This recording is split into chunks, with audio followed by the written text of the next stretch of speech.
माँ और श्री अरविंद, माननीय पूज्य बाबुली भाई, सरोज भाई,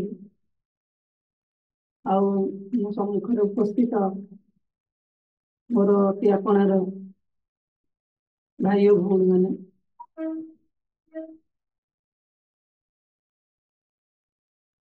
पाखापाखि आज हूँ तृतीय संध्या आगे अधिक शीतलतर संध्या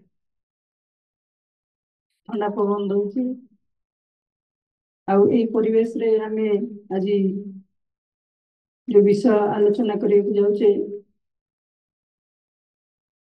जे जड़े शिक्षक भी शिक्षार्थी अर्थात आमे खाली जड़े शिक्षक नुहे आम प्रकृत जड़े शिक्षार्थी तेणु आम माँ शिक्षार्थी संकल्प टिके करवा माँ देती शिक्षार्थी संकल्प प्रेयर मु प्रथमे कहि आपण मैंने कहे make of us the hero warriors we aspire to become may we fight successfully the great battle of the future that is to be born against the past that seeks to endure so that the new things may manifest and we may be ready to receive them. माँ पिला मानू बुझाई प्रकृत शिक्षक हूँ गोटे hero warriors गोटे योद्धा जमती सेनाबाहिनी जो मैंने जाती से वीर योद्धा से हाथ में बंदूक थाए युद्ध करने जाती देशर रक्षा पाई लगती ठीक सेमती आम मैंने जो मैंने माँ को कृपार माँ को शिक्षार्थी माँ को कृपार शिक्षक आम मैंने हूँ गोटे योद्धा से माँ प्रेयर लिखिले जे make of us the hero warriors आम से योद्धा कर कारण आम मैंने ताहा ही हेबाकु चाहूँ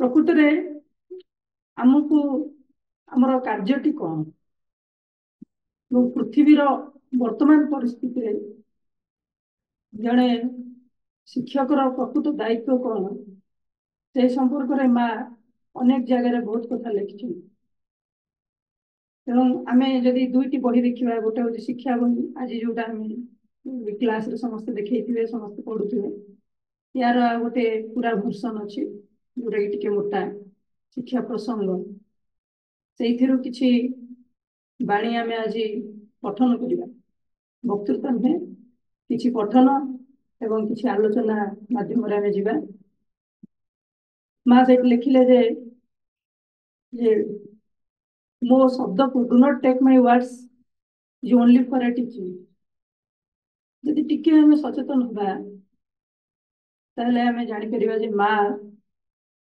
जो शब्द गुड़िक आमको देती लेखा माध्यम सेगुड़ी खाली गोटे शब्द नुहे ता पछरे गोटे सचेतन शक्ति आ चेतना अच्छी जदि जड़े सचेतन भाव से शक्ति और चेतना को ग्रहण कर असलता जीवन से रूपायित कर कारण आम जीवन अनेक कथा अनेक बाणी शुणु अनेक वक्तृता भी शुणु किंतु जीवन में से जिन प्रभाव पकेब जिते से शब्द को मु भगवान बोली सचेतन भाव ग्रहण करी अनुरोध कहे मैंने जाने कैंप रे आपण मैंने बहुत सकाल उठा आरंभ कर बहुत कम था केवे भी अधिक समय नापी चाहिए कितु टी कोअपरेट करेंगे जी समय माँ को बाणी पढ़ा समस्त नष्ट न सचेतन होगा माँ प्रथम कहते वर्तमान पृथ्वीर अवस्था कौटी अच्छी कारण अवस्था को नहीं व्यवस्था आउ वर्तमान अवस्था माँ कहते ବର୍ତ୍ତମାନ ମଣିଷ ଯୋଉ କଣ୍ଡିସନରେ ବଞ୍ଚୁଛି, ଯୋଉ ଚେତନାରେ ବଞ୍ଚୁଛି, ଏଇଟା ତାର ଚେତନାର ପ୍ରତିଫଳନ। ସେ ଯୋଉ କନସିୟସନେସ ରେ ଅଛି, ସେଇ କନସିୟସନେସ ଟା ତାର ବାହାରେ ପ୍ରକାଶ କରୁଛି। ଏବଂ ସୃଷ୍ଟିର ଆରମ୍ଭରୁ ଗୋଟେ ପରମ ଚେତନା ନିଜକୁ ବିବର୍ତ୍ତିତ କରି କରି ଚାଲିଛି। ଏଇ କଥାଟାକୁ ଆମକୁ ଟିକେ ସ୍ପଷ୍ଟ ହବା ଦରକାର। ସେଥିପାଇଁ ମା କହିଲେ ଯେ ଶ୍ରୀ ଅରବିନ୍ଦ ଆମକୁ ଏଠି ଯାହା କହିବାକୁ ଆସିଛନ୍ତି, ସେ କହୁଛନ୍ତି ଯେ ଏ ପୃଥିବୀଟା ଗୋଟେ ବିବର୍ତ୍ତନ ଧାରାରେ ଆଗକୁ ଆଗକୁ ଚାଲିଛି। ପ୍ରଥମେ ଜଡ଼ ଥିଲା, ଜଡ଼ ପରେ ଗଛଲତା ହେଲା, ଗଛଲତା ପରେ ପଶୁପକ୍ଷୀ ହେଲେ, ପଶୁପକ୍ଷୀ ପରେ ମଣିଷ ହେଲେ। କିନ୍ତୁ ମଣିଷ ପୃଥିବୀର ସର୍ବଶେଷ ଜୀବ ନୁହେଁ। ଏ କଥା କାଲି ବି ବ୍ରଜ ଭାଇ ଇଣ୍ଟ୍ରୋଡକ୍ସନରେ କହୁଥିଲେ ଯେ ମ୍ୟାନ୍ ଇଜ ଏ ଟ୍ରାନଜିସନାଲ ବିଇଂ। ଏବଂ ମଣିଷ ଚେତନା ବଡ ବିଚିତ୍ର ଅବସ୍ଥାରେ ବର୍ତ୍ତମାନ ଅଛି। କାହିଁକି ନା ସେ ହଉଛି ଗୋଟେ ଟ୍ରାନଜିସନାଲ ବିଇଂ। ଯେହେତୁ ସେ ଗୋଟେ ମଧ୍ୟବର୍ତ୍ତୀ କାଳୀନ ଜୀବ, ତା ଭିତରେ ଦୁଇଟି ଯାକ ଚେତନା, ପଶୁ ଚେତନା ଆଉ ମଣିଷ ଚେତନା, ଏ ଦୁଇଟି ଯାକ ରହିଛି। ଆମ ଭିତରେ ମାନବିକତା ଅଛି, ଆମ ଭିତରେ ପଶୁତ୍ୱ ମଧ୍ୟ ଅଛି। କେହି କାହାଠୁ କମ ନାହାନ୍ତି। ଏବେ ଆପଣ ଏଇଠି ଭଲରେ ବସିଛନ୍ତି, ଏଇଠି ଜଣେ ଅପା ଯଦି ଆପଣଙ୍କୁ ବେଞ୍ଚ ଟାକୁ ହଲେଇକି ଉଠି ପଳେଇବେ, ତାପରେ ଦେଖିବେ କଣ ହବ। ଆପଣ ଯଦି ଏମିତି ହଲିଗଲେ, ସାଙ୍ଗେ ସାଙ୍ଗେ ତା ମୁହଁକୁ ଏମିତି ରାଗିକି ଅନେଇବେ, ମୋର କିଛି ନାହିଁ, ଟିକେ କଥାରେ ଆମେ ବ୍ୟସ୍ତ ହେଇଯିବୁ। ଏଇଟା ହଉଛି ଆନିମାଲ କନସିୟସନେସ। ତେଣୁ ଏଇଭଳିଆ ଗୋଟେ ପଶୁ ଚେତନା ଭିତରେ ଦେଇ ପ୍ରକୃତରେ କାର୍ଯ୍ୟ ପଶୁ ଚେତନାର ଊର୍ଦ୍ଧ୍ୱକୁ ଉଠି ମଣିଷ ଚେତନା ହେଲା ପରେ ପୁଣି ମଣିଷ ଚେତନାରୁ ଥାଇ ପଶୁ କାର୍ଯ୍ୟ ନ କରି ମଣିଷତ୍ୱକୁ ଅତିକ୍ରମ କରିବା ହେଉଛି ଶ୍ରୀ ଅରବିନ୍ଦଙ୍କ ଯୁଗର ଲକ୍ଷ୍ୟ। ଏବଂ ମା ଲେଖିଲେ ଯେ ଶ୍ରୀ ଅରବିନ୍ଦ ସେଇଥିପାଇଁ ଆସିଛନ୍ତି। Shri Aurobindo came upon earth to teach this truth to man. ଆମକୁ ଏଇ ମୁଖ୍ୟ ସତ୍ୟଟାକୁ ଶ୍ରୀ ଅରବିନ୍ଦ ଆମ ନିକଟରେ ଉଦ୍ଭାସିତ କରିଛନ୍ତି। ସେ କହୁଛନ୍ତି ଯେ ମଣିଷ ଯଦି ଚାହିଁବ, ଯଦି ଚେଷ୍ଟା କରିବ, ତାହେଲେ ସେ ଗୋଟେ ସଂଗତିପୂର୍ଣ୍ଣ ଜୀବନ, ଏକ ଆନନ୍ଦମୟ ଜୀବନ ବଞ୍ଚିପାରିବ। ରୂପାନ୍ତର ତ ବହୁତ ପରର କଥା, କିନ୍ତୁ ଯଦି ସେ ଅଳ୍ପ ବି ସଚେତନ ହୁଏ, ତାହେଲେ ସେ ଗୋଟେ ସଂଗତିପୂର୍ଣ୍ଣ ଏବଂ ଆନନ୍ଦମୟ ଜୀବନଟେ ବଞ୍ଚିପାରିବ। ଆଣ୍ଡ ଖାଲି ସେ କହିଦେଇନାହାନ୍ତି, Shri Arvind gave all his time to establish in himself this consciousness। এই ଚେତନା ଅର୍ଥଟିକୁ ଆମେ ବୁଝିବା ଦରକାର ଯେ ଇଏ ହଉଛି ସମ୍ପୂର୍ଣ୍ଣ ଏକ ନୂତନ ଚେତନା, ଯାହାକୁ ଶ୍ରୀ ଅରବିନ୍ଦ ପୃଥିବୀ ପୃଷ୍ଠକୁ ଆଣିଛନ୍ତି। ଦ ସୁପ୍ରାମେଣ୍ଟାଲ କନସିୟସନେସ, ତାକୁ କୁହାଯାଉଛି ଅତିମାନସ ଚେତନା। ଏବଂ ଶ୍ରୀ ଅରବିନ୍ଦ କହୁଛନ୍ତି ଯେ ମୁଁ ସମସ୍ତ ଶକ୍ତିକୁ ପୁରା ଗ୍ୟାଦର କରିକି ସମଗ୍ର ପୃଥିବୀର ରୂପାନ୍ତର ପାଇଁ ସେ କାମଟି କରୁଛି। ଆମମାନଙ୍କର ଲକ୍ଷ୍ୟ ହଉଛି ଯେ ସେଇ ମାନବୀୟ ଚେତନାକୁ ଅତିକ୍ରମ କରି ଏକ ମହତ୍ତର ଏବଂ ଗୋଟେ ଅତିମାନବ ଚେତନାରେ ପହଞ୍ଚିବା, ଯୋଉ ଚେତନା ଦ୍ୱାରା ଆମର ସମଗ୍ର ମାନବୀୟ ଜୀବନ ରୂପାନ୍ତର ହବ। ମଣିଷ ଯେମିତି ପଶୁ ଥାଇ ମଣିଷ ଆସିଲା, ସେମିତି ମଣିଷ ଥାଇ ଆଉ ଏକ ନୂତନ ଜାତି ଏ ପୃଥିବୀ ପୃଷ୍ଠକୁ ଆସିବ। ଇଏ ହଉଛି ପ୍ରକୃତର ଯୋଉ କାର୍ଯ୍ୟ ଶ୍ରୀ ଅରବିନ୍ଦ କରିଛନ୍ତି। ବର୍ତ୍ତମାନ ମା କଣ କଲେ, ସେଇ ନୂତନ କାର୍ଯ୍ୟଟିକୁ କରିବା ପାଇଁ ମା ସଂସାରକୁ ଆସିଲେ। ଖାଲି ଆସିଲେନି, ସେ ମଧ୍ୟ ସେଇ ଅତିମାନସ ଚେତନାକୁ ମଣିଷ ଭିତରେ କ୍ରିୟାଶୀଳ କରିବା ପାଇଁ ମା ରୂପରେ ସମସ୍ତ ଦାୟିତ୍ୱ ନେଲେ। ତେଣୁ ମା କଣ କଲେ, 1943ରେ ମା ଆଶ୍ରମରେ କିଛି ପିଲାମାନଙ୍କୁ ନେଇ କ୍ଲାସ ଆରମ୍ଭ କଲେ। ସେତେବେଳେ ଯୋଉ ବିଶ୍ୱଯୁଦ୍ଧ ଚାଲିଥିଲା, ସବୁଆଡେ ବହୁତ ଘନ ଘୋର ଅନ୍ଧକାର, ବହୁତ ସମସ୍ୟା, ସବୁ ଜାଗାରେ ଗୋଟେ ଅସୁରକ୍ଷିତର ପରିବେଶ ଥିଲା ସମୟରେ ଯୋଉମାନେ ଆଶ୍ରମକୁ ନିଜର ସୁରକ୍ଷା ସ୍ଥଳ ଭାବି ଚାଲି ଆସିଥିଲେ, ସେମାନଙ୍କ ପିଲାମାନେ କୁଆଡେ ଯିବେ? ତାଙ୍କର ଗାର୍डिଆନ ସିନା ସେମାନେ ଆଶ୍ରମରେ ବିଭିନ୍ନ ଜାଗାରେ କାମ କରିବେ, କିନ୍ତୁ ପିଲାମାନେ ସେମାନଙ୍କର ତ କିଛି କାମ ନାହିଁ, ସେମାନେ ଦୌଡ଼ା ବୁଲା କରିବେ, ଖେଳିବେ। ତେଣୁ ମା କହିଲେ ନାଇଁ, ଏମାନଙ୍କୁ ଆମକୁ ଏକତ୍ରିତ କରି କିଛି ଗୋଟେ କାମ କରିବାକୁ ପଡିବ। ଏଇଟା ବାହାର ଦୃଷ୍ଟିରୁ ଦେଖାଯାଉଛି, କିନ୍ତୁ ଅନ୍ତର୍ଦୃଷ୍ଟିରୁ ମା ସୂକ୍ଷ୍ମ ସ୍ତରରେ ମାନବୀୟ ଚେତନା ଭିତରେ ଅତିମାନବୀୟ ଚେତନାକୁ ପ୍ରତିଷ୍ଠା କରିବାର କାର୍ଯ୍ୟ ପିଲାମାନଙ୍କ ଭିତରୁ ଆରମ୍ଭ କଲେ। ଏବଂ ମା କାହିଁକି ଶିକ୍ଷା ବ୍ୟବସ୍ଥାକୁ ଆରମ୍ଭ କଲେ? କାରଣ ଯୋଉ ଅତିମାନବ ଚେତନା କ୍ରିୟା କରିବାକୁ ଯାଉଛି, ସେ ତାକୁ ଧାରଣ କରିବା ପାଇଁ, ତାକୁ କ୍ରିୟାଶୀଳ, ତାକୁ ରୂପ ଦେବା ପାଇଁ ସମାଜରେ ଅନେକ ମାଧ୍ୟମ ରହିଛି। ଯେମିତିକି ଆମେ ଦେଖିପାରିବା, ଗୋଟେ ହଉଛି ପଲିଟିକାଲ, ରାଜନୀତି, ଗୋଟେ ହଉଛି एग्रीकल्चर, गोटे हूँ बिजनेस, आ गोटे हूँ एजुकेशन। माँ कौन कले एजुकेशन मार्गटी को गुरुत्व देले। जो पिला मानक से पढ़ाई आरंभ कले एजुकेशन थ्रू रे कौन है ना, बहुत किसी पिला माने आसिले, जो यही माध्यम कार्यटी सहज हो पार बोली पंडिचेरी पर आम ओडिशा रे ये पूर्णांग शिक्षा केन्द्र आंदोलन आरंभ है।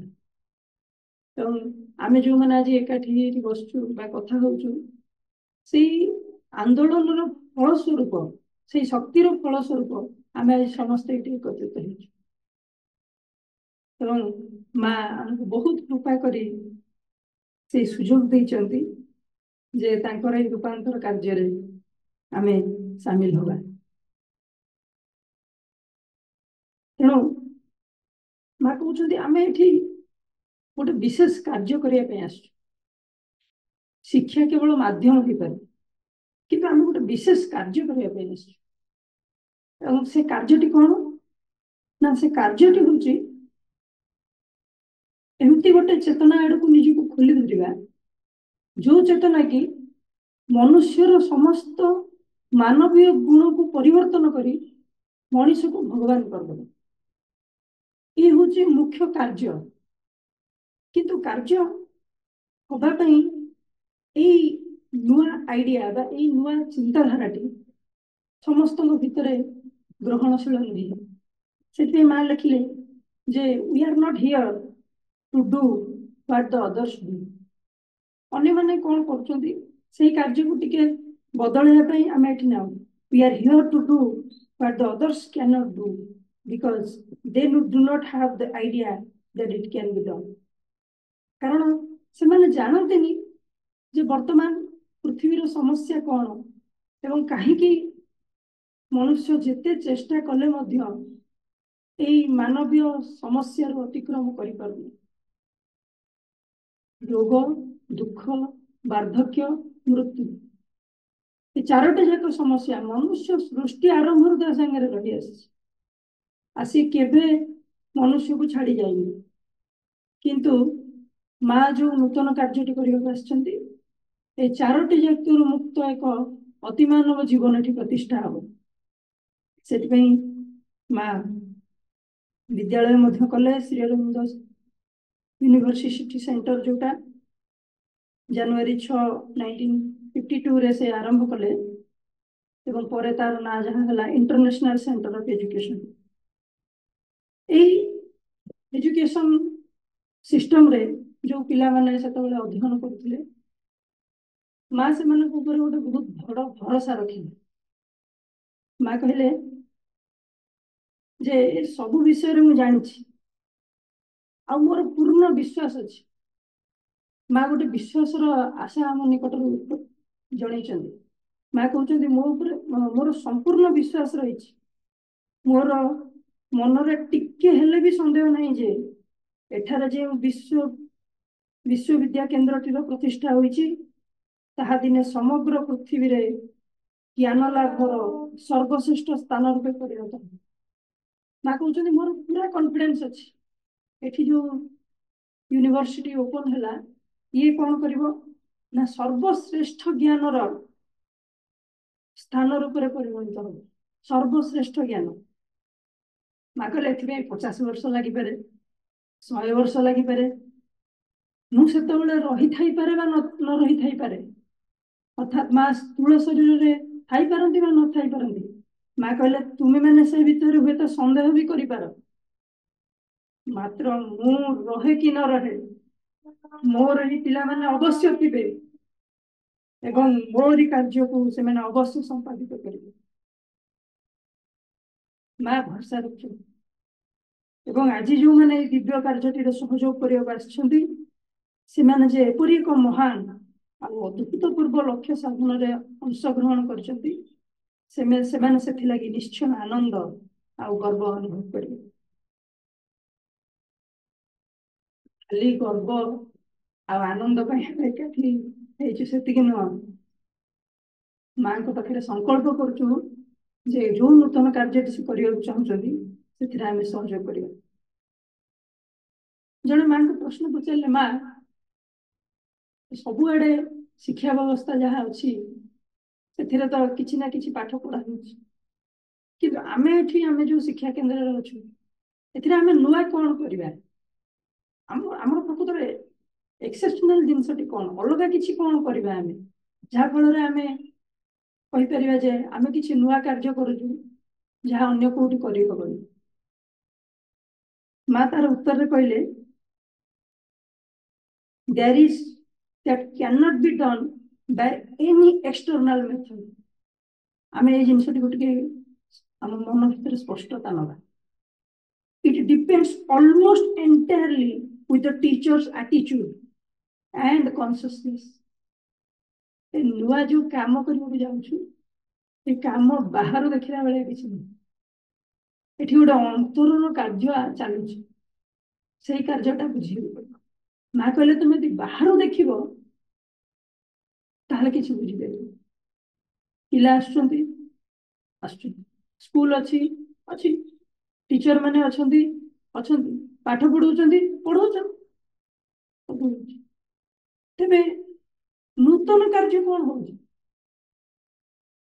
ମା କହିଲେ ତମେ ଏକ୍ସଟର୍ନାଲି ବାହାରୁ ଦେଖିକି ଜାଣିପାରିବନି କଣ ମହାନ କାର୍ଯ୍ୟଟା ହଉଛି, କିନ୍ତୁ ସେ କାର୍ଯ୍ୟଟି କଣ ହଉଛି ନା ଯୋଉ ଶିକ୍ଷକ ମାନେ ଏଠି ଶିକ୍ଷାଦାନ କରିବାକୁ ଅଛନ୍ତି ତାଙ୍କ ଅନ୍ତରର ଯୋଉ ଆଟିଚ୍ୟୁଡ ଅଛି, ଯୋଉ ମନୋଭାବ ଅଛି, ସେଇ ଯଥାର୍ଥ ମନୋଭାବ ଉପରେ ନିର୍ଭର କରୁଛି ଯେ ନୂଆ କାମ କଣ ହଉଛି। And if he does not have the vision and the inner knowledge himself, he cannot transmit them to his students। ଏଇଠି ମା ସ୍ପଷ୍ଟତା ଦେଲେ ଯେ ଯଦି ଯୋଉ ଶିକ୍ଷକ ମାନେ ଏଠି କାର୍ଯ୍ୟ କରୁଛନ୍ତି ସେମାନେ ଯଦି ଯଥାର୍ଥ ଚେତନାରେ ନ ରୁହନ୍ତି ଆଉ ପ୍ରକୃତରେ ମା ଯୋଉ କାର୍ଯ୍ୟ କରିବାକୁ ଆସିଛନ୍ତି ତା ଲକ୍ଷ୍ୟ ସମ୍ପର୍କରେ ସଚେତନ ନ ହୁଅନ୍ତି, ତାହେଲେ ସେମାନେ ତାଙ୍କ ଛାତ୍ର ମାନଙ୍କୁ ସେଇ ଚେତନା, ସେଇ ଶକ୍ତି ଦେଇପାରିବେ ନାହିଁ। ତାପରେ ମା ଲେଖିଲେ ସ୍କୁଲଟା କେବଳ ପିଲାମାନଙ୍କୁ ଗୋଟେ ଅଗ୍ରଗତି କରାଇବା ବା ଶିକ୍ଷିତ କରାଇବାର ଗୋଟେ କାରଖାନା ନୁହଁ। ଇଟ୍ ଇଜ ନଟ୍ ଏ ମେସିନ୍ ଯେ ଆମେ କିଛି ପ୍ରଡକ୍ଟ ଦେଲୁ ସେଇ ପ୍ରଡକ୍ଟଟା ଭଲ ହେଇକି ବାହାରିଲା। ଇଟ୍ ଇଜ ନଟ୍ ଏ ମେସିନ୍। ଏଠି କଣ ହଉଛି ନା ଏଠି ଅଲ୍ ଆର୍ ପ୍ରୋଗ୍ରେସିଭ। ମା ସେ ପଏଣ୍ଟଟାକୁ କହିଛନ୍ତି। ମା କହିଲେ ତ school should be an opportunity for progress for the teacher as well as for the students। ଆମେ ଭାବୁଛୁ ଆମେ ବୋଧେ ବିଦ୍ୟାଳୟକୁ ଯାଉଛୁ ପିଲାମାନଙ୍କୁ ଆମେ ଶିକ୍ଷିତ କରିବୁ, ସେମାନେ କିଛି ନୂଆ ଜିନିଷ ଆମ ଠାରୁ ଶିଖିବେ, ଆମେ ଯୋଉ ଜ୍ଞାନ ରଖିଛୁ ସେ ଜ୍ଞାନକୁ ପିଲାମାନଙ୍କ ପାଖରେ ବାଣ୍ଟିବୁ। ମା କହିଲେ ନାଇଁ ସେ କଥା ନୁହଁ, ଏ ସ୍କୁଲ ହଉଛି ଏ ଫିଲ୍ଡ ଅଫ ପ୍ରୋଗ୍ରେସ। ଆଉ ସେ ଫିଲ୍ଡ ଅଫ ପ୍ରୋଗ୍ରେସଟା କାହାର ନା ଉଭୟ ଶିକ୍ଷକର ଏବଂ ଛାତ୍ର, ଦୁଇ ଜଣ ଯାକଙ୍କର ଏଥିରେ ପ୍ରୋଗ୍ରେସ କରିବାର ଅଛି। କାରଣ ମା ଲେଖିଲେ a method is never so well applied as when one has discovered it oneself। ତେଣୁ ଯୋଉ ଶିକ୍ଷକଟି ଏଠି ଆସି ଶିକ୍ଷାଦାନ କରିବା ପାଇଁ ବା ଶିକ୍ଷା ଗ୍ରହଣ କରିବା ପାଇଁ ଆଗ୍ରହ ପ୍ରକାଶ କରିଛି, ସିଏ ଯଦି ତା ନିଜର ମାର୍ଗ ଅନ୍ତର ଭିତରୁ ନିଜେ ନ ଖୋଜେ बाहर कौन उपाय बतैब ଆପଣ ଏଇଠି ଗଲାବେଳକୁ ମତେ ପଚାରିବେ ଯେ ଭାଇ ଆଉ ଆମେ ତ 11 ଦିନ ରହିଲୁ, ବହୁତ ନୂଆ ନୂଆ କଥା ଶିଖିଲୁ, ଆଉ ଏଇଗୁଡିକ ଯାଇ ଯଦି କରିବୁ ଆଉ ଏଇଭଳି ଭାବରେ କରିବୁ ତାହେଲେ ଆମ ପିଲାମାନେ ସେଇ ରୂପାନ୍ତର ଯୋଗରେ ଆଗେଇ ପାରିବେ ତ? ନା ଏଇଭଳି କରିବ ବୋଲି କିଛି କହିହବନି। That is the ନ୍ୟୁନେସ୍।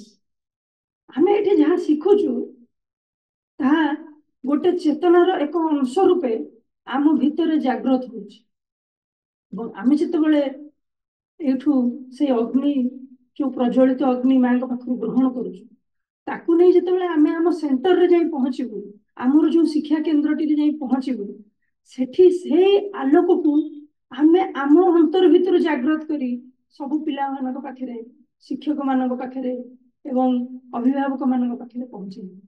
ଇଏ ହଉଛି ଆମର ଗୋଟେ ମୁଖ୍ୟ ଦାୟିତ୍ୱ। କାରଣ ସେ ଯୋଉ କନସିୟସନେସ୍ କଥା ଯୋଉଠି କୁହାଯାଉଛି, ସେ କନସିୟସନେସଟା ହଉଛି completely inner experience.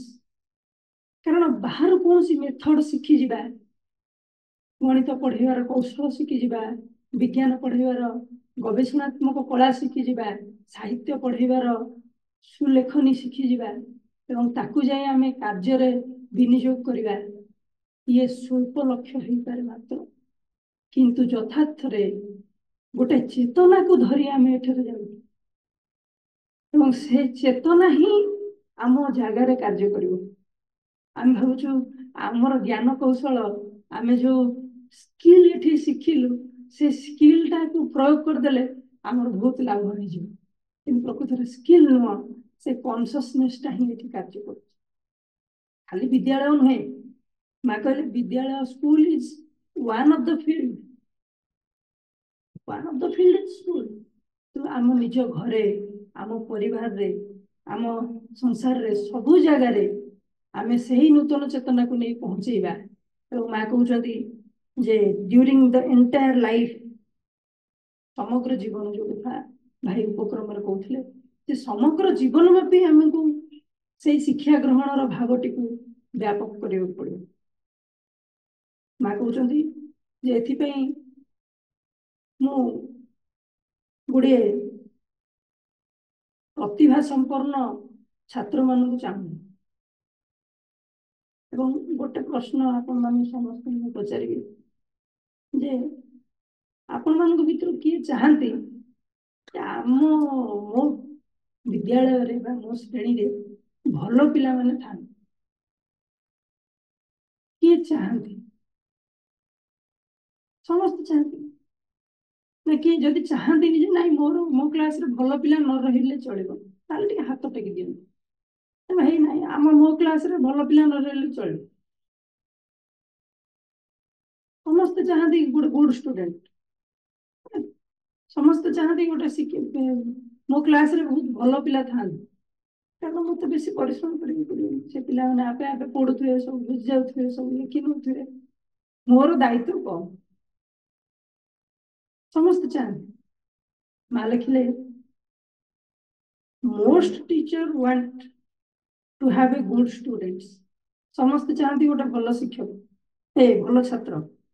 Students who are studious and attentive, who understand and know many things, who can answer well, good students। ସମସ୍ତେ ଚାହାନ୍ତି ଏମିତି ଗୋଟେ ପିଲା ଆମ କ୍ଲାସରେ ବହୁତ ପିଲା ଥାଆନ୍ତୁ, ଯୋଉମାନେ ଅଳ୍ପ କହୁ କହୁ ପାଠ ବୁଝି ଯାଆନ୍ତୁ, ଯୋଉମାନେ ଯୋଉ ଆନ୍ସର କ୍ୱେଶ୍ଚିନ୍ ପଚାରିଲେ ସବୁ ଆନ୍ସର ଦେଇ ଦିଅନ୍ତୁ, ଆଉ ଯେତେବେଳେ ଯାହା କହିଲେ ସେମାନେ ଠିକ ଭାବରେ ଉତ୍ତର ଦେଇ ଦିଅନ୍ତୁ, ତାହେଲେ ସେମାନେ ହେଲେ ବହୁତ ଭଲ ଷ୍ଟୁଡେଣ୍ଟ। ଆଉ ଏମିତି ହେଲେ ବହୁତ ଭଲ ହୁଅନ୍ତା। ମା କହିଲେ ଦିସ୍ ସ୍ପଏଲ୍ସ ଏଭ୍ରିଥିଙ୍ଗ। ଏହା ହିଁ ସବୁ କିଛିକୁ ନଷ୍ଟ କରିଦିଏ। ଦେଖନ୍ତୁ, ୟାର ଯଥାର୍ଥ ଅର୍ଥ ବୁଝିପାରିବେ। ତା ଅର୍ଥ ନେଇ ମା କହୁନାହାନ୍ତି ତୁମେ ଗୁଡ ଷ୍ଟୁଡେଣ୍ଟ ଚାହଁ ନାହିଁ। ମା କହୁଛନ୍ତି the students being to consult books to study to learn। ଯୋଉ ପିଲାମାନଙ୍କୁ ଆମେ ମେଧାବୀ ବୋଲି କହୁଛୁ, ଭଲ ଆନ୍ସର ଦଉଛନ୍ତି ବୋଲି କହୁଛୁ, ସେମାନେ ନିଜ ବହି ପାଠ ପୁସ୍ତକ ଏବଂ ଅଧ୍ୟୟନରେ ଏତେ ଲିପ୍ତ ଅଛନ୍ତି, and they lose contact with the superconscious part which receives knowledge by intuition। एति कथा जदि आम भितर स्पष्टता आसीगला आम कार्यटी कौन बुझे माँ कहीं कहले दिस स्पॉइल्स एवरीथिंग कारण जो सुपर कॉन्शियस गोटे सुपर कॉन्शियसनेस अच्छी तो super conscient consciousness and intuition गोटे गोटे संबोधि शक्ति रही संबोधि शक्ति माध्यम जड़े उच्चतर चेतनार शक्ति ग्रहण कर ज्ञान ग्रहण कर कनेक्शन टा से कटि जाए जिते जड़े केवल पाठ्यपुस्तक अध्ययन मनन आ लिखन लिप्त रहे आम मैंने से कथा बुझे दरकार जे what is knowledge by intuition जोटा कि हूँ आम जो शिक्षा धारार गोटे नूतनत्व प्रकाश कर एक माध्यम ये जिनसटी आम भितर स्पष्टता रहा दरकार जे गोटे नॉलेज बाय इंट्यूशन लेवल को पिला को नवा पड़े तेणु पिला को नवा आगु प्रथम जो अपा मैंने आम समस्ते कार्य जोग देचे समस्ते आम भितर गोटे स्पष्टता रहा दरकार जे गोटे उच्चतर शक्ति को भरोसा करी उच्चतर शक्ति को प्रार्थना करी असल ज्ञान को केमती मन मध्य को ओल्लई आनिबा श्री अरविंद तांकर कर्मयोगिनी नामक गोटे इंग्राजी पत्रिका से 8टा प्रबंध थिला जोटा कि ए सिस्टम ऑफ नेशनल एजुकेशन शिरोनाम ने प्रकाश पाउथिले ए प्रबंध गुड़िक श्री अरविंद जातीय शिक्षा संपर्क में रचना करथिले आज आपण मैंने समस्ते सकाळ अधिवेशन गुड़िक विषय निश्चय आलोचना करथिले श्री अरविंद से 3टी प्रिंसिपल कथा कहउछन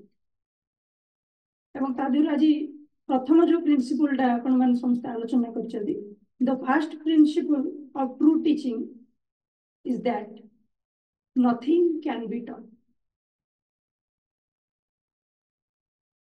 अर्थात यथार्थ शिक्षार माध्यम होची जे किछि भी शिक्षा दिया जाई परिबो नाही मु आपण मान ठार गोटे फीडबैक चाहूँ यही शिक्षा नीति को निष्ठापर भाव कहबे जे किए प्रथम थर पे शुणिले जे श्री अरविंद एमती गोटे कथा कहते जे the principle of true teaching is nothing can be taught अच्छा समस्त पुराना समस्त आगुरी ये कथाटी शुणी वाक्य वाक्य आम समस्त शुणी बहुत आलोचना भी शुणी किंतु तार यथार्थ अर्थटी कौन आम मैंने समस्ते एठू जीवा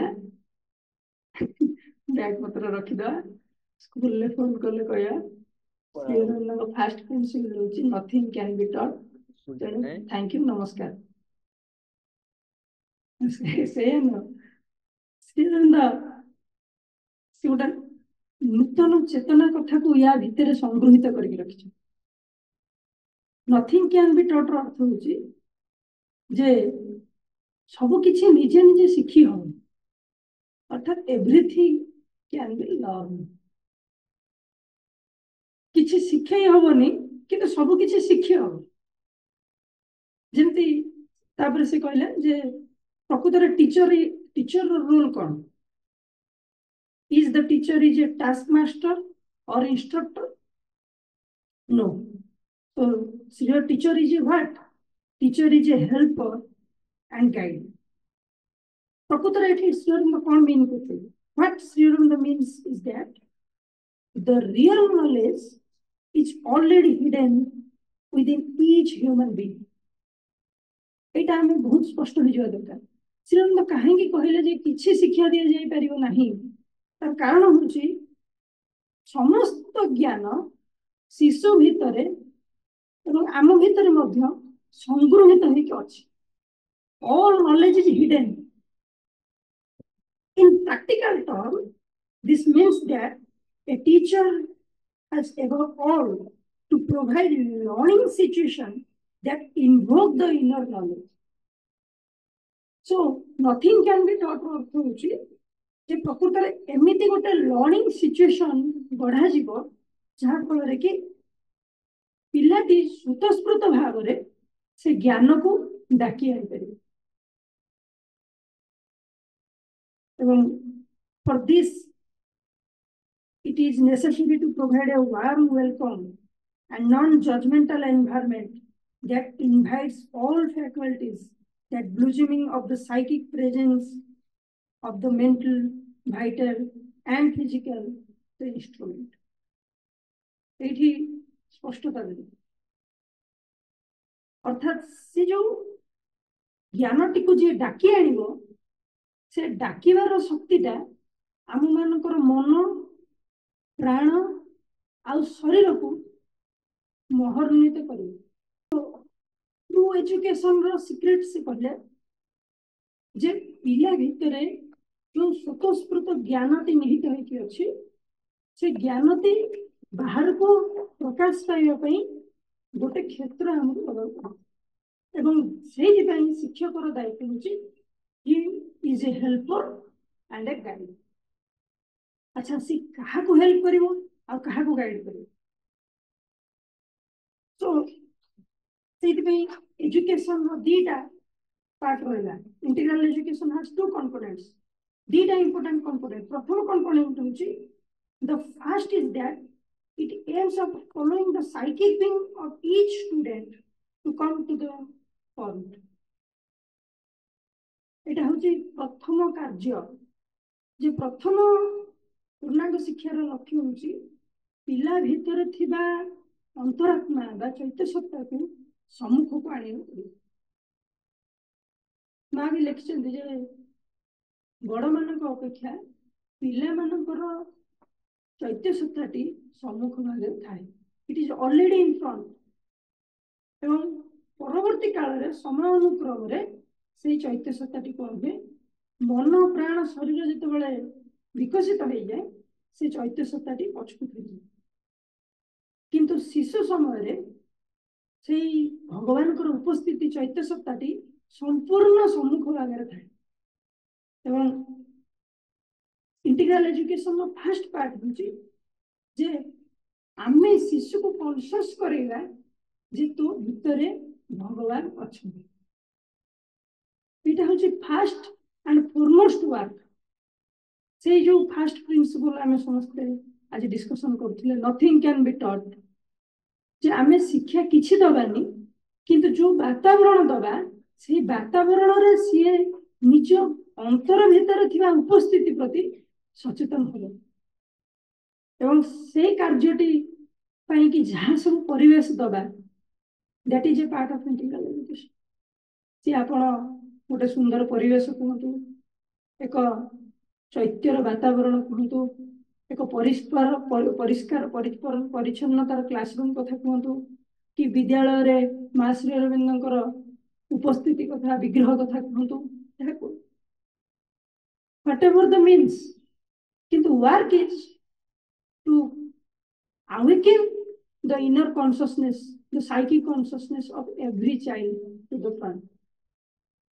अच्छा जदि यह आमर काम हुए तो प्रथम कामटी शिशुर साइकिक बिंग को ओपन करबा ना आम निज भीतर थिबा आम निजर चैत्य सत्ता को आविष्कार करबा आम जदि आम निज भीतर से उपस्थिति को प्रति सचेतन न होइचे आम पिला भीतर केम देखि परिबा आम तो वर्तमान शिशु को शिशु बोली देखुचे सी किसी जानी बोली देखुचे सी जो जीवंत आत्मा ता भीतर भगवान अच्छा एवं मो भीतर भगवान से उपस्थिति अच्छी यही स्तर को ये अनुभव भीतर आमको उठा पड़ो आ जो सेकेंड कंपोनेंट अच्छी जो आम बेसी बर्तमान कथा होचे the second components aim at perfection and development of the mental vital and physical nature of the student कहीं वर्तमान मनीष जो जो चेतना को धरी हेची जो जो चेतना प्रकाशित होती मन प्राण एवं शरीर सी हूँ तार जंत्र इट इज हिज इंस्ट्रूमेंट एवं वर्तमान से इंस्ट्रूमेंट को परफेक्ट करवा କାହାର ସାହାଯ୍ୟରେ ନା ଆମ ଅନ୍ତର ଭିତରେ ଥିବା ଯୋଉ ଚୈତ୍ୟ ସତ୍ତା ଅଛନ୍ତି ତାର ସାହାଯ୍ୟରେ এই ବାହାର ଇନଷ୍ଟ୍ରୁମେଣ୍ଟ ଗୁଡ଼ିକ ପରଫେକ୍ଟ ହେବ। ଇଏ ହଉଛି କାମ। ପ୍ରଥମ କାମଟି ହଉଛି ଆମ ଅନ୍ତର ଭିତରେ ମାଙ୍କ ଉପସ୍ଥିତିକୁ ଜାଗ୍ରତ କରିବା, ସରଳ କଥା। ଏବଂ ସେହି ଉପସ୍ଥିତିକୁ ପିଲାର ଚେତନା ଭିତରେ ଦେଖିବା, ପିଲାର କନସିୟସନେସ୍ ଭିତରେ ଦେଖିବା। ଏବଂ ଥାର୍ଡ ଷ୍ଟେପ୍ ହଉଛି ପିଲାର ଥିବା ବା ଆମର ଅନ୍ତରରେ ଥିବା ଯୋଉ ମନ ପ୍ରାଣ ଶରୀର ଅଛି ତାକୁ ଏଇ ଚେତନା ଦ୍ୱାରା ପ୍ରଭାବିତ କରିବା। ତେଣୁ ଆମେ ଏଇ ସୂକ୍ଷ୍ମ କାର୍ଯ୍ୟଟି କରିବା ପାଇଁ ବର୍ତ୍ତମାନ ଆମ ନିଜକୁ ପ୍ରସ୍ତୁତ କରିବା। ଏଇ ହଉଛି ମୋଟାମୋଟି ଭାବରେ ଯାହା ମା ଶ୍ରୀ ଅରବିନ୍ଦ କହୁଛନ୍ତି ଦ ସିକ୍ରେଟ। ତେଣୁ ଆମର ଏଜୁକେସନରେ ଆମର ଶିକ୍ଷା ବ୍ୟବସ୍ଥାରେ କଣ ଏମିତି ପରିବର୍ତ୍ତନ ହେବା ଦରକାର ଯାହା ଫଳରେ ଏହି କଥାଟି ସଂଗଠିତ ହେଇପାରିବ। ଯୋଉ ଦିଟା କଥା ମୁଁ କହିଲି, ତ ଫାଷ୍ଟ ହଉଛି ଶିକ୍ଷକ ଯୋଉ ମାଧ୍ୟମକୁ ଧରି ଶିକ୍ଷା ବର୍ତ୍ତମାନ ପର୍ଯ୍ୟନ୍ତ ଦେଇ ଆସୁଛି ସେ ମାଧ୍ୟମକୁ ସେ ବ୍ୟବସ୍ଥାକୁ ଗୋଟେ ପରିବର୍ତ୍ତନର ଦିଗକୁ ନବ। ଅର୍ଥାତ୍ ଶିକ୍ଷା କହିଲେ ଆମେ ବର୍ତ୍ତମାନ ସାଙ୍ଗେ ସାଙ୍ଗେ ବୁଝିବା ଯେ ଗୋଟେ କ୍ଲାସରୁମ୍, ଗୋଟେ ବୁକ୍, ଆଉ ଷ୍ଟୁଡେଣ୍ଟସ୍, ଆଉ ମାଇ ଲର୍ଣ୍ଣିଂ ଅବଜେକ୍ଟସ୍, ଚକ୍, ଡଷ୍ଟର, ବହି, ଖାତା, ପେନ୍, ଏଇଥିରେ ହବ ଶିକ୍ଷା। କିନ୍ତୁ ଆମକୁ ବର୍ତ୍ତମାନ ସେଇ ଯୋଉ ପୁରାତନ ଶିକ୍ଷା ଧାରାରୁ ଟିକେ ନିଜକୁ ବଦଳେଇବାକୁ ପଡିବ। କାରଣ ଆମ ଲକ୍ଷ୍ୟ କଣ ନା ଆମ ଲକ୍ଷ୍ୟ ହଉଛି ରୂପାନ୍ତର। ଏବଂ ସେ ରୂପାନ୍ତର ସଂଗଠିତ ହେବା ପାଇଁ ଆମର ପୂର୍ଣ୍ଣାଙ୍ଗ ଶିକ୍ଷାର କାର୍ଯ୍ୟ କଣ ନା ଚୈତ୍ୟ ସତ୍ତାକୁ ଆବିଷ୍କାର କରିବା। ଏବଂ ଦ୍ୱିତୀୟ କାର୍ଯ୍ୟଟି କଣ ନା ଚୈତ୍ୟ ସତ୍ତାକୁ ଆବିଷ୍କାର କଲା ପରେ ତାକୁ ଆମର ଯୋଉ ଫର୍ମ ତିନିଟା ଅଛି ମନ ପ୍ରାଣ ଶରୀର ତା ଉପରେ କ୍ରିୟାଶୀଳ କରିବା। এই ତିନିଟା ଯାକ କରିବା କାମ କରିବା ପାଇଁ ଆମକୁ କେତେଟା ମେଥଡକୁ ପରିବର୍ତ୍ତନ କରିବାକୁ ପଡିବ। ଯେମିତି ଟିଚିଂ ମେଥଡରେ ଆମେ ପ୍ରଥମେ କଣ କରିବା ନା ଆମ ନିଜର ନଲେଜକୁ ଆମ ଜ୍ଞାନକୁ ପିଲା ଉପରେ ଲଦି ନ ଦେଇ ସ୍ୱତଃସ୍ଫୂର୍ତ୍ତ ଭାବରେ ସେ ଯେମିତି ଯୋଉ ନଲେଜ ବା ଇଣ୍ଟ୍ୟୁସନ କଥାଟା ମୁଁ କହୁଥିଲି ତାକୁ ଆମକୁ ପ୍ରାକ୍ଟିସ କରିବାକୁ ପଡିବ। କାରଣ ସେଇ ଛୋଟ ଛୋଟ ଷ୍ଟେପ୍ ମାଧ୍ୟମ ଦେଇ ଆମେ ସେଇ ମହାନ ଜଗତ ଆଡକୁ ମହାନ ଯାତ୍ରା ଆଡକୁ ଯାଇପାରିବା। ଥରେ ଆମ କ୍ଲାସରେ ଆମେ ପିଲାମାନଙ୍କୁ କହିଲି ପିଲାମାନେ ଆଉ ତମକୁ ମୁଁ ଯୋଉ ଜିନିଷ ମନେ ରଖିବାକୁ ଦେଇଥିଲି ତାଙ୍କୁ ସବୁ ତାଙ୍କ 5ଟି ସ୍ୱପ୍ନ ଆଉ 3ଟି ପାଗଳାମୀ କାଗଜ ବାଣ୍ଟି ଦେଇଥିଲି। ମୁଁ କହିଲି ତମମାନେ ସମସ୍ତେ ଆକୁ ଟିକେ ଘରେ ପଢିକି ଆସିବ, ମୁଁ ତମମାନଙ୍କୁ ପଚାରିବି ତମେ କହିବ। ସବୁ ପଢିକି ଆସିଲେ, ଟିକେ ସାନ ପିଲା ତେଣୁ ସେମାନେ ସେଇ ଯୋଉ ଟିକେ ଯୋଉ ଶବ୍ଦ ଗୁଡିକ ରହିଛି ସେମାନେ ତାକୁ ମନେ ରଖିପାରିବେନି। କିଛି କିଛି ପିଲା ମନେ ରଖିବାକୁ ଚେଷ୍ଟା କରିଛନ୍ତି। ସେମାନେ କିନ୍ତୁ ଆସିକି ଯେତେବେଳେ କହିଲି ସେମାନଙ୍କୁ ସେମାନେ ଠିକ ଭାବରେ କିଛି କହିପାରିଲେନି। ମୁଁ କହିଲି ଆଚ୍ଛା ତମେ କାହିଁକି କହିପାରୁନ? ତ ମୁଁ ତ କହିଥିଲି ଟିକେ ପଢିକି ଆସିବ, ମନେ ରଖି ଆସିବ। ଭାଇ ମୋର ମନେ ରହିଲାନି। ଏଉଠୁ ଡିସ୍କସନ ଆରମ୍ଭ ହେଲା, ମନେ ରହିଲାନି ଭିତରେ। କାହିଁ ମନେ ରହିଲାନି ନା ଭାଇ ରହିଲା ତ ନାଇଁ, ଆମେ 2-3 ଥର ପଢିଲୁ, ମନେ ରଖିବାକୁ ଚେଷ୍ଟା କଲୁ, ମନେ ରହିଲା। ମୁଁ କହିଲି ଆଚ୍ଛା ତମେ ନିଜକୁ ପଚାରିଛ ତମ ଭିତରେ ମନଟା କିଏ ରଖୁଛି? ଆମ ମାଧ୍ୟମ ସମ୍ପୂର୍ଣ୍ଣ ଭିନ୍ନ ଭାବ। ଆମେ ବର୍ତ୍ତମାନ ଫୋକସ କରୁନୁ ଯେ ତୁ କାହିଁକି ମନେ ରଖିଲୁ, ମନେ ରଖିକି ଆସ। ବର୍ତ୍ତମାନ ଆମକୁ ଦେଖିବାକୁ ପଡିବ what is the true instrument of the child। ଯଦି ସେ ମନେ ରଖିପାରୁନି, ମନେ ରଖିବାର କୋଉ ଇନଷ୍ଟ୍ରୁମେଣ୍ଟଟା ଅଛି ଯୋଉଟାର ପ୍ୟୁରିଫିକେସନ ଫଳରେ କାମଟି ହେଇପାରିବ। ମୁଁ ତାକୁ ପଚାରିଲି, ମୁଁ କହିଲି ତମର କାହିଁ ମନେ ରହୁନି? ତମର ଅନ୍ୟାନ୍ୟ ଗୀତ ଗୁଡିକ ତ ମନେ ରହୁଛି, ଏଇଟା କାହିଁ ମନେ ରହୁନି? ଭାଇ ଆମେ ସେଇଟା ସବୁବେଳେ ଶୁଣୁଛୁ, ଆମକୁ ଭାରି ଭଲ ଲାଗୁଛି, ଆମେ ଟିଭିରେ ଯୁଆଡେ ଗଲେ ସେଇ କଥା ଭାବୁଛୁ, ସେଇଟା ମନେ ରହିଯାଉଛି। ମୁଁ କହିଲି ଆଚ୍ଛା ରିପିଟେସନ ହେଲେ ମନେ ରହିବ କି? ହଁ ଭାଇ ରିପିଟେସନ ହେଲେ ମନେ ରହିବ ଯେ ତଥାପି ଆମେ 2-3 ଥର କରିଛୁ, ହେଲାନି। ମୁଁ କହିଲି ଚାଲ ଗୋଟେ ନୂଆ କଥା କରିବା। କଣ ନା ତମେ ବର୍ତ୍ତମାନ 5 ମିନିଟ ନୀରବ ବସିକି माँ को प्रार्थना कर 5 मिनिट पर आखि खोल श्रीअरविंद प्रथम स्वप्नटा पढ़ कम है तो से बहुत आग्रह सहित कले कारण टे सान पिला से बहुत आग्रह सहित कले सी 5 मिनिट जाए निजे निजे नीरव ध्यानस्थ है पुणी खोलिक से कागजटा पढ़ा आरंभ जो प्रथम स्वप्नटी से पढ़ी सारे मुझे निजे ऑब्जर्व कर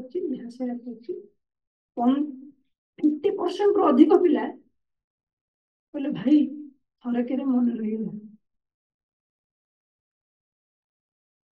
କଣ ଗୋଟେ ଜିନିଷ ଅଛି ଗୋଟେ ଶକ୍ତି ଅଛି ଗୋଟେ ସୂକ୍ଷ୍ମ ଚେତନା ଅଛି ଯୋଉ ଚେତନା ପ୍ରତି ଯଦି ଆମେ ନିଜକୁ ଓପନ କରିବାର ବାଟଟା ପାଇଯିବା ସେତେ କିଛି ଫିକ୍ସ ରୁଲ ନାହିଁ କି ଆପଣ କଣ କରିବେ କିନ୍ତୁ ଆପଣ ଯଦି ସବୁ ସମୟରେ କନଷ୍ଟାଣ୍ଟ ପ୍ରେଜେନ୍ସରେ ରହୁଛନ୍ତି ଯେ ମୁଁ ଯୋଉ क्लास को जाऊँ क्लास रे पिला मान पाखक जाऊनी आत्मा पाखक जाऊँ मत दिहनी आई am not a task master मो माँ को प्रेजेंस को नहीं पिला पाखे दबा चाहूँ जदि ए मनोभावटा मो भीतर तीव्र हो गला मत उपाय आपे आपे आस यहाँ हूँ सिक्रेट जदि ए मनोभावटी मो भीतर जागृत हो गला जे I am not a taskmaster मुझे माँ एक संतान आ माँ को चेतना को मुझे पिला भितर जागृत करने चाहूँ कौन हम ये किसी बाट किसी माध्यम आसो जो माध्यम नॉलेज इंट्यूशन टा डेवलप हम जोटा कि nothing can be taught process को त्वरान्वित करें सो बर्तमान मोर फोकस रहिबो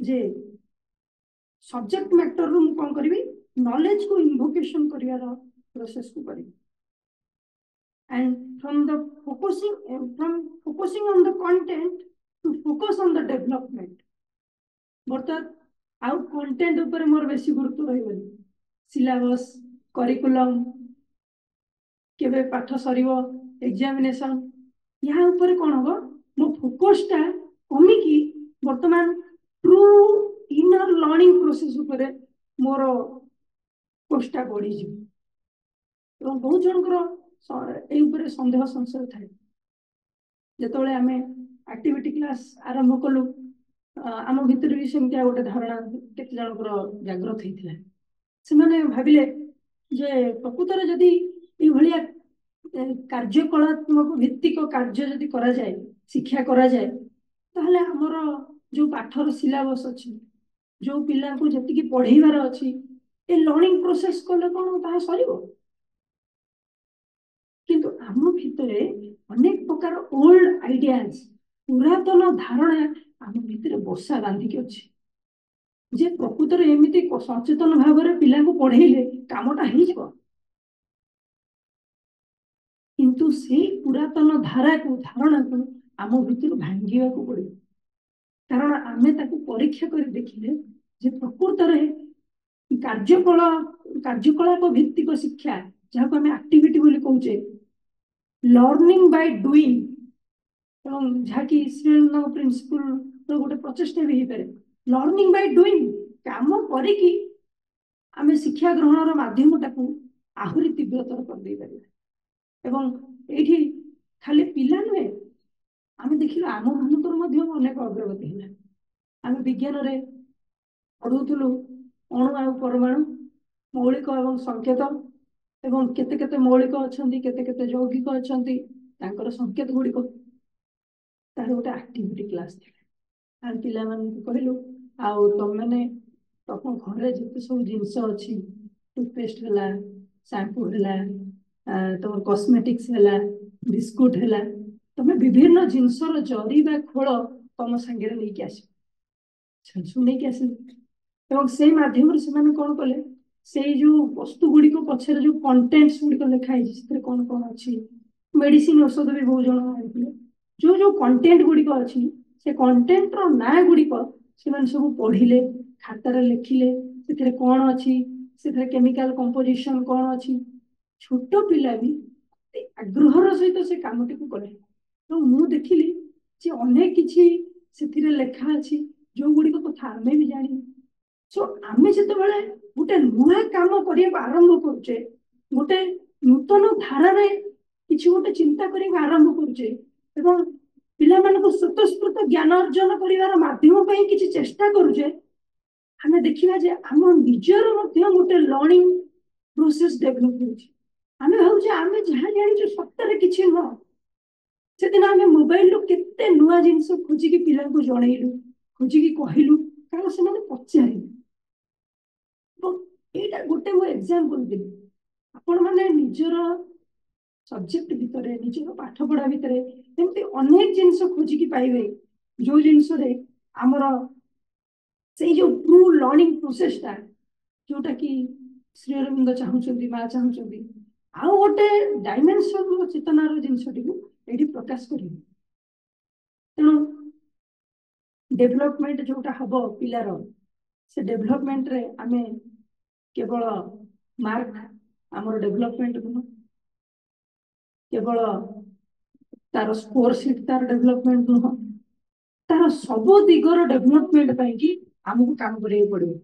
प्रथमे तार मेंटल फैकल्टीज हैला जोटा कि तार concentration, observation, memory, reasoning, expression, intuition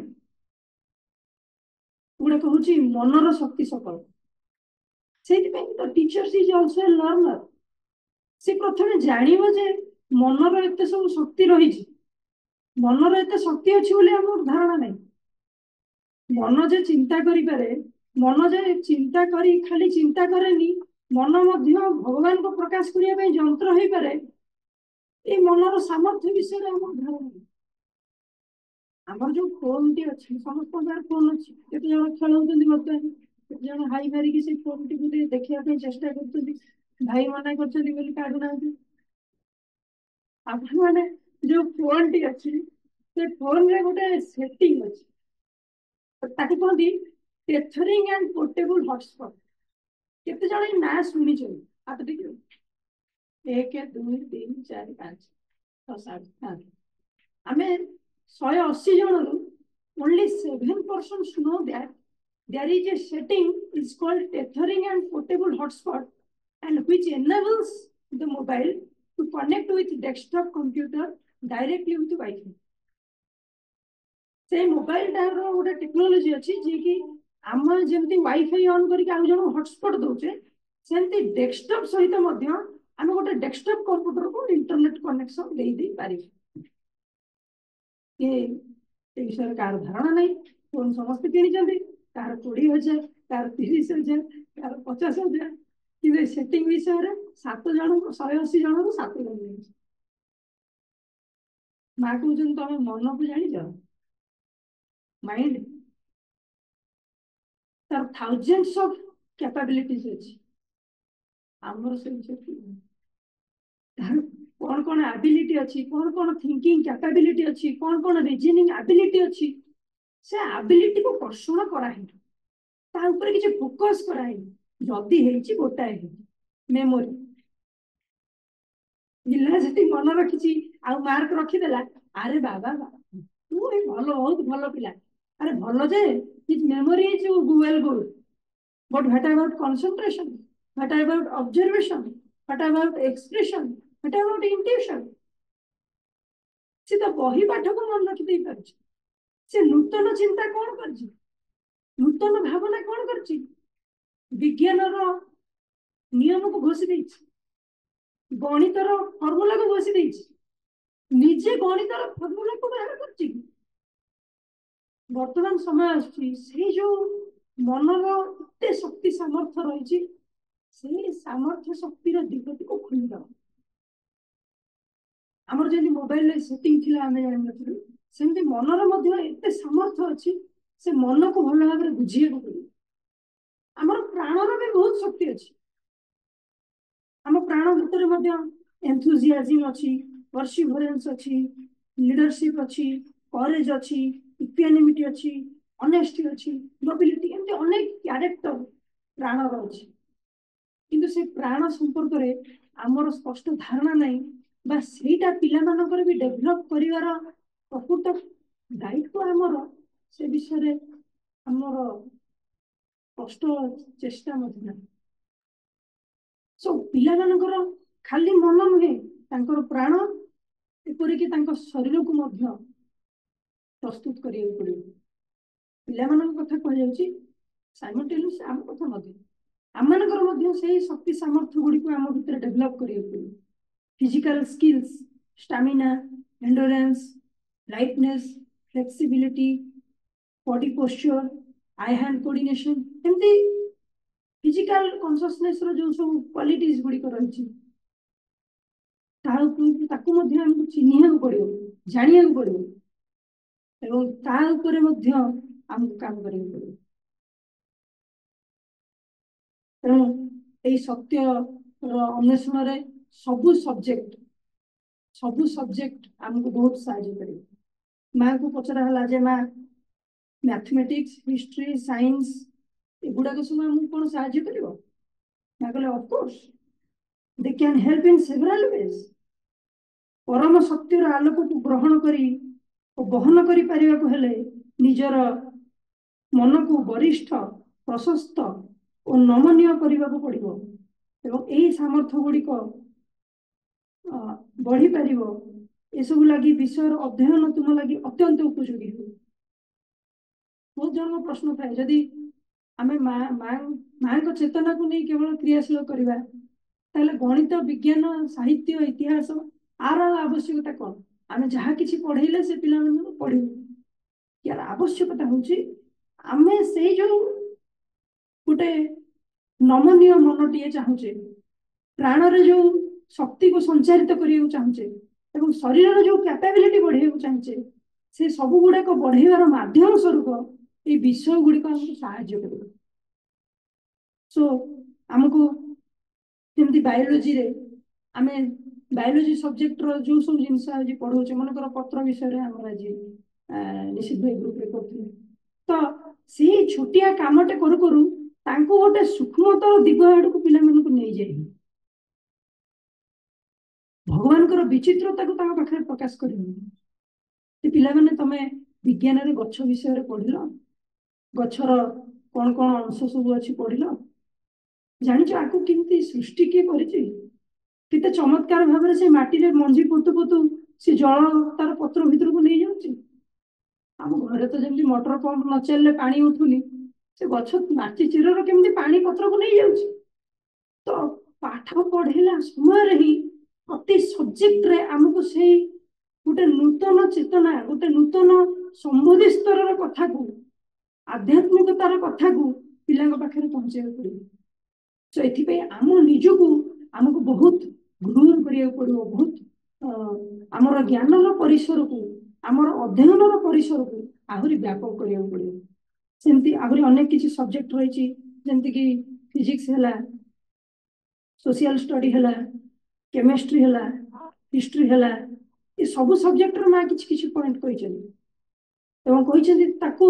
अध्ययन करने द्वारा आमर कौन कौन एबिलिटी सब बढ़ी पार केमी आम से भगवान सहित संपर्कित हो सब्जेक्ट को पढ़ी पार मैथ हो आर्ट हो लैंग्वेज हो फिजिकल एजुकेशन हो सबकिछि भगवान को पाइबा प्रस्तुति निमित्त सहायक हो तेणु आम मैंने केतोटी आउ दु तीन कथा कहीकि आम आज आलोचना को सारे जे माँ कहले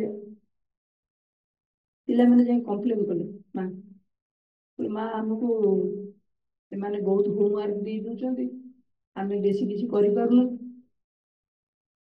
आमको होमवर्क न कले पार्टी कर समस्या समस्त अच्छी टीचिंग लर्निंग रे आम मैंने समस्ते होमवर्क दौचु किंतु पिला मैंने न कले आम कौन कहूँ तू क्या पाठ करू न करू से किसी जाए मो पाठ कर तो छाड़ी अर्थात होमवर्क गोटे कौन माने जमी गोटे बोझ स्वरूप हो माँ कहले सब पिला आसिक होमवर्क विषय कम्प्लेन कर माँ कहते पिला मैंने किसी भूल करना मुझे आदौ भावुनी जे से किसी भूल कर शिक्षक प्रथमे पाठ देवा पूर्व एकाठी बसिकी निज भितर सर्वसम्मत निष्पत्ति नेबा दरकार जे छात्र मानक ऊपर सेगुड़िक किपरि बोझ हो पड़ुछि एवं केमती ताको बोझ न होई जेतिकी आवश्यक सेतिकी शिक्षा दिया जाय पारे। माँ सब बात बतई बहुत प्रश्नर उत्तर मुझे बहीटी कहते शिक्षा प्रसंग ये आम सबू अभावी मान बहुत सहायक हम से अनेक गुड़े प्रश्नर उत्तर माँ सीधा सड़क भाव में छात्र मानक शिक्षक मानक देइछन्ति। आमर अनेक गुड़िए दैनंदिन शिक्षार समस्यार समाधान गुड़िक माँ से उत्थापित कर तार समाधान देइछन्ति। एग्जामिनेशन कथा हो परीक्षा एवं परीक्षा संपर्क में माँ बहुत किछि कहिछन्ति। शेष में 5टी पॉइंट जहाँ शिक्षकर व्यक्तित्व को नहीं आम से कथा निश्चित भाई गत क्लास आलोचना कर खाली केवल पॉइंट कहीदे जो शिक्षक निजक शिक्षार्थी बोली जोग देइछि कार्य माँ 5टी तार पर्सनालिटी ट्रेट्स कथा कहउछन्ति। प्रथम कहउछन्ति कंप्लीट सेल्फ कंट्रोल अर्थात संपूर्ण भाव में से आत्मनियंत्रित होइकी रही कौन सी परिस्थिति रे भी से रागी जीव नहीं।